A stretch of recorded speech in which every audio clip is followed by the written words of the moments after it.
അങ്ങോട്ട് ഇരിക്കേ അവിടെ ഇരിക്കേ. ഹലോ, മനസ്സിലായില്ല? അല്ല, ഞാൻ ഈ മുത്താരംകുന്ന് പറയുന്ന സ്ഥലം എങ്ങോട്ടാ പോണ്ടത്? എങ്ങോട്ടാ പോകണമെന്ന് അറിയില്ല, പിന്നെ എന്തിനാ അവിടെ ബസ് ഇറങ്ങിയത്? സത്യം പറ. ഞാനും ബസ്സിൽ വെച്ച് തന്നെ ഞാൻ നിങ്ങളെ ശ്രദ്ധിക്കുന്നുണ്ട്. നിങ്ങളുടെ ആ കള്ള നോട്ടും ആ പരുങ്ങലും ഇടയ്ക്കിടയ്ക്ക് പേന എടുത്ത് ഡയറിയിൽ എഴുത്തും. എന്തിനാണ് സുഹൃത്തെ എന്നോട് ഒളിച്ചു പിടിക്കുന്നത്? ഞാനും ഗവൺമെന്റിന്റെ ആള് തന്നെയാ. ഈ പ്രദേശത്ത് ഏത് സിഐഡി വന്നാലും ആദ്യം എന്നെ കാണുക എന്നുള്ളത് അതൊരു പതിവാണ്. പക്ഷെ ഞാൻ മതി മതി മതി മതി മതി ഇനി ഒരു അക്ഷരം പറയണ്ട. എന്റെ സിഐഡി അല്ല, അതിരിക്കട്ടെ, സാറിപ്പം ഏത് കേസ് പിടിക്കാനാ അങ്ങോട്ട് പുറപ്പെട്ടത്? ഇതെന്റെ സ്വന്തം കേസ് തന്നെയാ. സ്വന്തം കേസോ? അതും എന്റെ നിയോജക മണ്ഡലത്തിലോ? സാറ് MLA ആണോ? അല്ല, ആയിട്ടില്ല, അടുത്ത് തന്നെയാകും. അതിന്റെ കരിനീക്കങ്ങൾ നടന്നുകൊണ്ടിരിക്കുകയാണ്. അല്ല, ഒരു കാര്യം ചോദിച്ചോട്ടെ. 1.5 വർഷം മുമ്പ് അമ്പലക്കുളത്തിൽ ശാന്തയുടെ ശവം പൊന്തിയല്ലോ, അത് കൊലപാതകമാണെന്ന് അന്ന് തന്നെ ഞാൻ സർവത്ര മന്ത്രിമാരെയും വിളിച്ചു പറഞ്ഞിരുന്നു. സത്വര നടപടികൾ കൈക്കൊള്ളാമെന്ന് അവർ എനിക്ക് വാഗ്ദാനവും ചെയ്തിരുന്നു. അതിനെപ്പറ്റി അന്വേഷിക്കാൻ പുറപ്പെട്ടതല്ലേ? പ്ലീസ്, എന്റെ സ്വന്തം കേസെന്ന് പറഞ്ഞത് എന്റെ തന്നെ ജീവിത പ്രശ്നം എന്ന അർത്ഥത്തിലാണ്.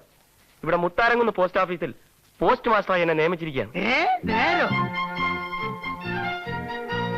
ബാർബർ ഷോപ്പാണ്, തലോടി കൊട്ടി. ഇതും എന്റെ കഴിവുകൊണ്ട് ഞാൻ എത്തിച്ച.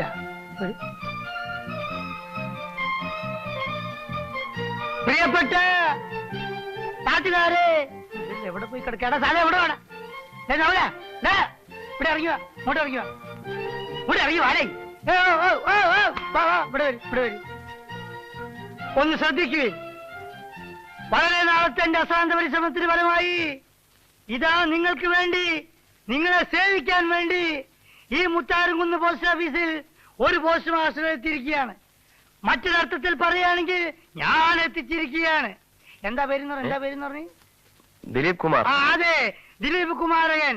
സുന്ദരനായ ഈ ചെറുപ്പക്കാരനാണ് ഇനി അങ്ങോട്ട് ഈ നാട്ടിലെ ആബാലവൃദ്ധം ജനങ്ങളുടെ കത്തുകുത്തുകൾ കൈകാര്യം ചെയ്യുന്നത്. ഒരു ചായ കുടിക്കാം സാർ. എന്റെ കടയിൽ ഇരിക്കാം സാർ. സാർ, എന്റെ കടയിൽ പഴംപൊരിയുണ്ട്. സാർ, എന്റെ കട ദോശയുണ്ട്. എന്റെ കടയിൽ ഉണ്ടമ്പൊരിയുണ്ട്. സാർ, എന്റെ മനുഷ്യനായ സ്വൈര്യാണ് ആവശ്യം. ആ സ്വൈര്യം നിങ്ങൾ തരുന്നില്ലെങ്കിലോ ഞങ്ങളെ എന്ത് ചെയ്യണം? ഇവിടെ സൈക്കിൾ ഷാപ്പ്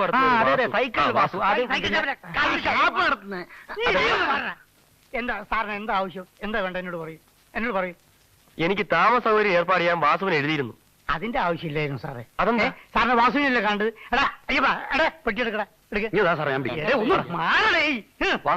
വരൂ.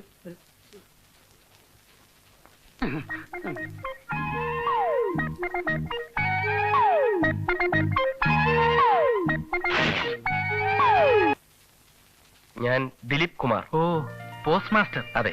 രാമദാസ് മാഷിന്റെ കത്ത് മെനഞ്ഞാന്ന് കിട്ടി. ഇതുവരെ മറുപടി അയച്ചില്ല. ആള് വരാൻ 2-3 ദിവസം ആലോ എന്ന് വിചാരിച്ചു. താമസ സൗകര്യം അതൊക്കെ ഞാൻ ഇന്നലെ ശരിപ്പെടുത്തിയിട്ടുണ്ട്. നമുക്ക് അങ്ങോട്ട് പോവാം. ശരി. മാസ്റ്റർക്ക് സൈക്കിൾ അറിയാമല്ലോ. പിന്നെന്താ? അയ്യപ്പാ, പെട്ടി ഇതിലോട്ട് വെച്ചു. ഞാൻ കരുതിയില്ല മുത്താരംകുന്ന് ഇങ്ങനെ ഒരു കുഗ്രാമമാണെന്ന്. ഗ്രാമമാണെങ്കിലും മനുഷ്യന് ജീവിക്കാൻ വേണ്ട ചുറ്റുപാടുകളെല്ലാം ഇവിടെ ഉണ്ട്. ഇവിടെ സിനിമാ തിയേറ്റർ ഇല്ലേ? 6 കിലോമീറ്റർ ദൂരെ ഒരെണ്ണമുണ്ട്. പക്ഷെ അവിടെ ജീവിതം നോക്കി നീലക്കുയിലും ഒക്കെ റിലീസ് ചെയ്യാനിരിക്കുന്നേ ഉള്ളൂ. 10 കിലോമീറ്റർ ദൂരെ പോയാൽ പുതിയ പടങ്ങൾ കാണാം. അവിടെ കാണാൻ കുറെ തോന്നുന്നുണ്ട്. കയറ്റമൊക്കെ കഴിഞ്ഞു മാഷേ, ഇനി കയറാം.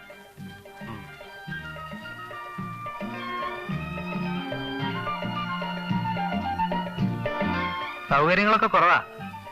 പിന്നെ എന്നെ കൊണ്ടാവുന്ന രീതിയിൽ ഞാൻ എല്ലാം ശരിപ്പെടുത്തിയിട്ടുണ്ട്. ഓ, ഇറ്റ്സ് ഓൾ റൈറ്റ്.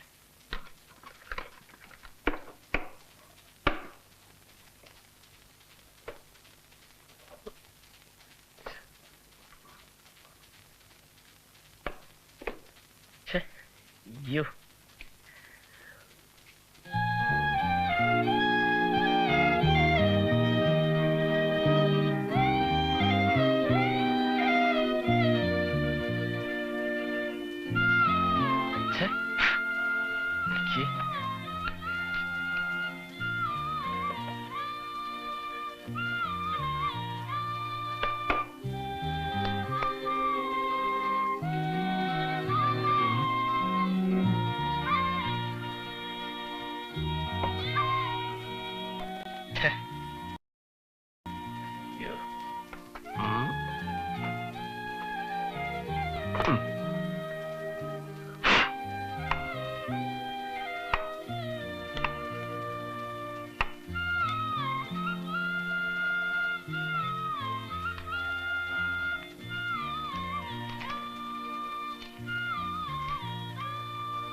എന്താ ഇത്?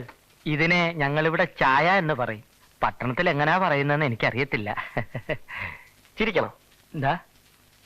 ഒരു വലിയ തമാശ പറഞ്ഞതല്ലേ? വാ. ചിരിക്കണമെങ്കിൽ ചിരിക്കാം. സാറിന് വിരോധമില്ലെങ്കിൽ ഒന്ന് ചിരിച്ചാ തിരക്കേടില്ല. മതിയോ? പോരാ, ഞാൻ പ്രതീക്ഷിച്ച അത്ര നന്നായില്ല. എടുത്തോട്ട് പോടോ. രാവിലെ ഒരു തമാശക്കാരൻ വന്നിരിക്കുന്നു.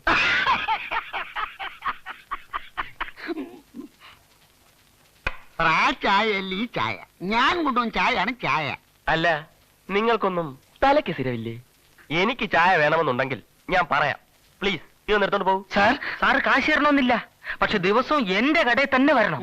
ഞാൻ പറ്റുതരാം. നല്ല നല്ല ഉണ്ടക്കായ, നെയ്യപ്പം, മധുരസേവ. ആദായ വിലയ്ക്കാണ് ഞാൻ സാധനങ്ങൾ വിൽക്കുന്നത്. നിങ്ങൾ ഇത് എടുത്തോണ്ട് പോകുന്നോ അതോ ഞാൻ വലിച്ചെറിയണോ?